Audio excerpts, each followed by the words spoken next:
What do architects mean when they use the phrase civic gesture? This is Melbourne Museum by Denton Corker Marshall, which was completed in 2000, and we're going to try and answer that question. So let's go. A civic gesture, at least to me, is something that's been included in a building that isn't part of the functional brief or the functional use of that building. Say there's a hotel in the city, the functional use of that building is to house guests. But maybe during the design process, designers realized there was a great opportunity to include some public art on one of the corners so that anyone walking by gets like a happy moment during their day. That's a civic gesture. It's gone outside of the brief to give back to the daily experience of the people that surround this building. If we take that logic and we apply it to Melbourne Museum, what I want to talk about today is this massive roof structure that sits out the front of the museum. The scale of these roofs are truly extraordinary. I don't know any buildings that have gone up in the last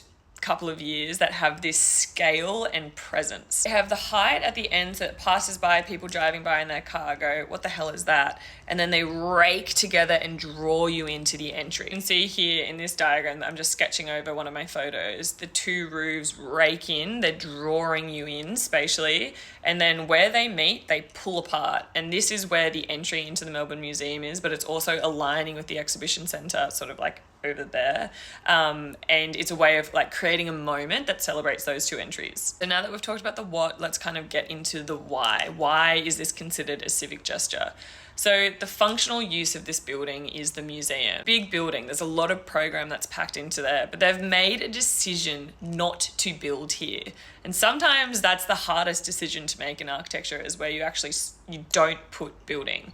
And by pulling back and citing this the way that it has been cited, they've created a new public space. It's one of the only public spaces in Melbourne that is sheltered from rain that I can think of, kind of at all. It's very difficult to find this volume of public space. Now, if you've lived here, I'm sure you've seen the skateboarders and the bike riders and the dance troupes that practice. It's so activated. I think this is also a brilliant example of separating your own aesthetic bias from evaluating whether or not something is good design. This building it's very metallic, metal heavy, and aesthetically it's probably not my cup of tea.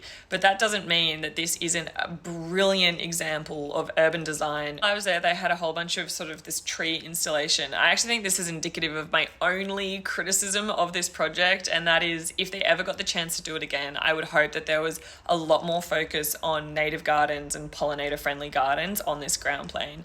It's really difficult in big public spaces like this to weave in landscaping, because you do need massive volumes of space for when they have lots of people visiting that's accessible and flat. I've seen this area full of graduation ceremonies and music ceremonies, so I appreciate that there's tension there, but I do think if this was designed in this day and age, you would have seen a lot more landscaping weave its way into areas that aren't a necessary walking path. Overall though, I think it's just brilliant. I've done a whole 5-minute video on an awning structure outside of the museum. I haven't even touched the museum itself, and that's why for me it's a civic gesture. It's not even part of the functional use of the museum. It's this extra thing that is given a new public space that's covered back to the city. So yeah, I don't think this building gets enough love for how bold it is, the scale of it, and how much it's given back to people and public space by not building. Add it to your list of buildings to go and see in Melbourne.